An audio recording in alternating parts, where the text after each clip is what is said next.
Bonjour Sarah, un grand merci d'être là aujourd'hui. Est-ce qu'avant de commencer, tu pourrais s'il te plaît te présenter?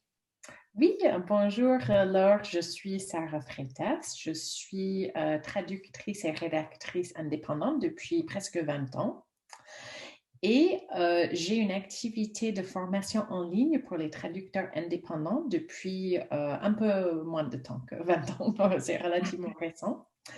Et voilà, donc j'ai déjà, quand je suis venue te voir, ben, j'avais déjà une clientèle, j'avais déjà une activité qui tournait, mais j'étais un palier, on va dire. Un palier. Alors justement, est-ce que tu peux me dire un petit peu plus de pourquoi tu as décidé finalement de faire appel à moi? C'était il y a 6 mois, hein, puisque tu arrives à la fin de ton accompagnement, Sarah. C'était il y a 6 mois. Est-ce que c'était parce que tu sentais que tu étais arrivée à ce palier? Est-ce qu'il y avait d'autres choses qui t'ont poussé à te faire accompagner? Bah, déjà, j'avais franchement un chiffre d'affaires qui était satisfaisant, mais Oui, c'est vrai. qui stagnait en fait, qui stagnait depuis un certain temps, depuis quelques années. Et j'ai une fille qui a 6 ans, donc je sors aussi d'une période où je me suis beaucoup consacrée à ma fille et peut-être je laissais mon activité tourner un peu avec l'existant. Oui. Et maintenant, bon, ma fille, elle grandit, ça devient un peu plus facile et j'avais envie, je pense, de voir vraiment où j'en étais Oui. pour me dire, est-ce que là, ça peut continuer à tourner comme ça? Est-ce qu'il y a des choses peut-être qui sont fragiles, où il faut donner peut-être plus mon attention? Et aussi, j'ai le truc un peu classique de l'objet brillant où je vais aller faire plein de choses différentes. Je vais me disperser parce que j'adore apprendre et Oui. faire de nouvelles choses, mais sans aucune stratégie, en fait, sans savoir si ça va m'apporter quelque chose au niveau de mon business ou pas. Et je pense qu'en fait, je voulais éviter de continuer à faire comme ça. Je voulais pouvoir un peu focaliser mes efforts sur des choses où j'allais avoir des retours sur mes investissements. Super. Et du coup, donc là, tu arrives à la fin de l'accompagnement. Est-ce que tu peux nous parler des principaux résultats ou des principales prises de conscience suite à cet accompagnement? Bah, déjà, pour moi, ce qui a été un peu une révolution, c'était bon, les parties de mes chiffres, de mes données comptables et un peu de mes données marketing, de suivi de clientèle, de l'origine des clients, le canal d'acquisition des clients, la typologie des clients, etc. Donc, en gros, ces chiffres, je les connaissais. Et comme ces chiffres-là étaient un peu les mêmes depuis un certain nombre d'années, on peut dire que je les connaissais hyper bien. Oui. Mais en fait, ce qui me manquait, c'était l'interprétation un peu de ces données.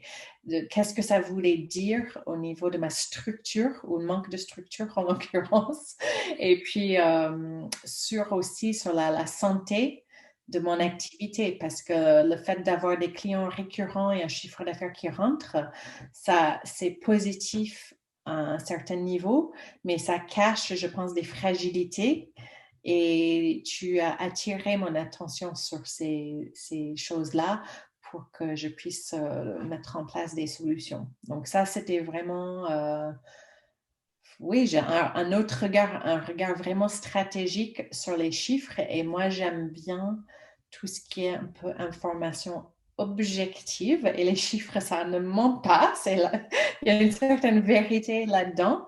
Et Oui. donc, j'étais complètement à l'aise pour prendre des décisions sur cette base-là.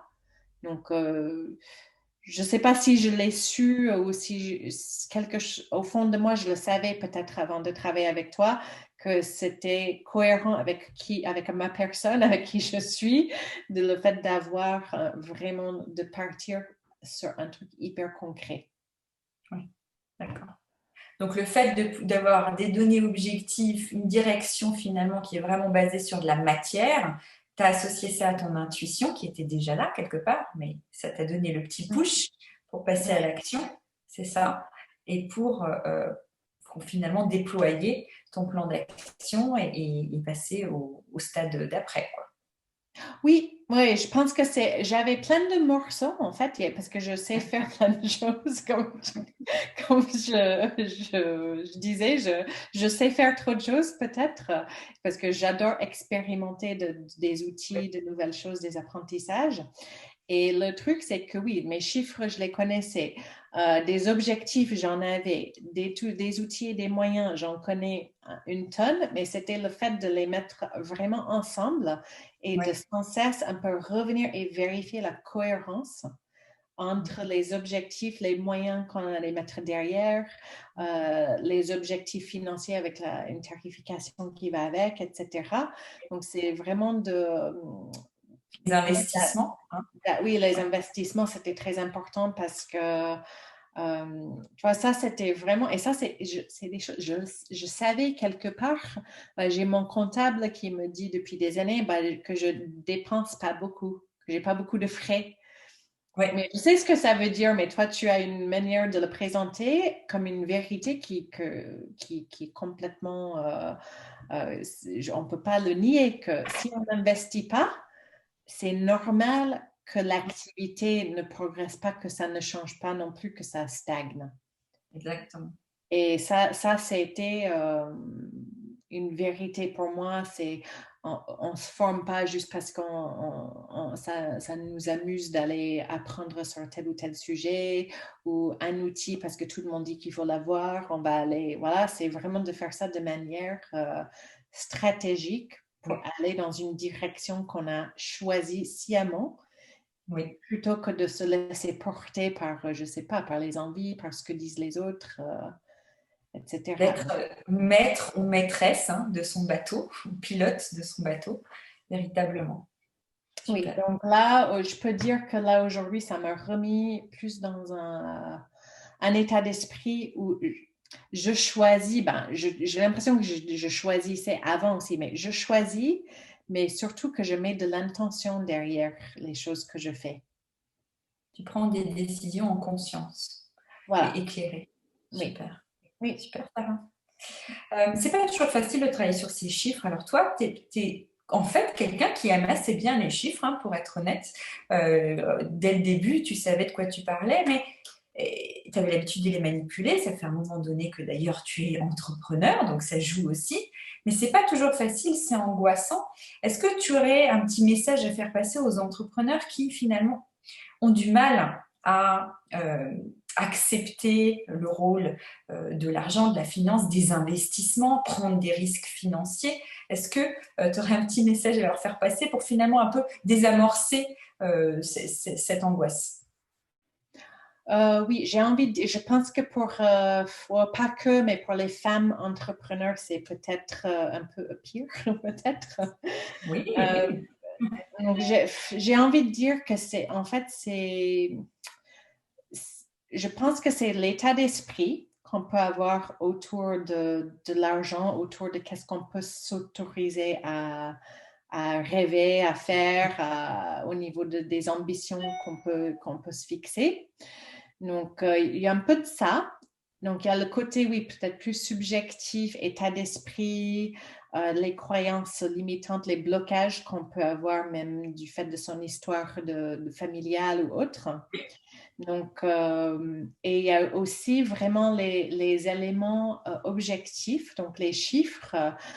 Moi, je suis relativement à l'aise avec les chiffres, même si moi, je ne sais pas toujours peut-être les interpréter.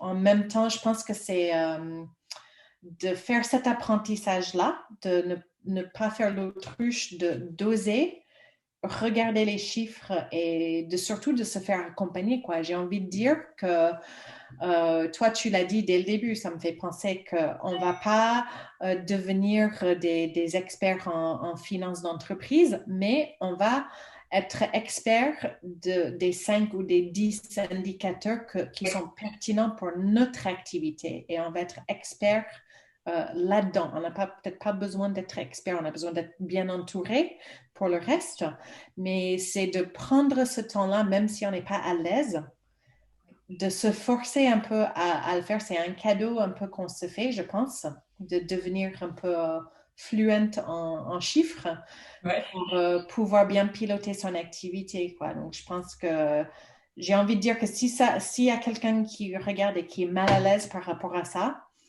ben, il faut y aller. Ça veut dire quelque chose s'il y en a un malaise. S'il y a un malaise autour de ça, il faut creuser.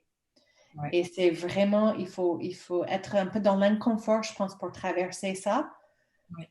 pour sortir de l'autre côté en être encore plus maître de son entreprise. Super. Merci beaucoup, Sarah.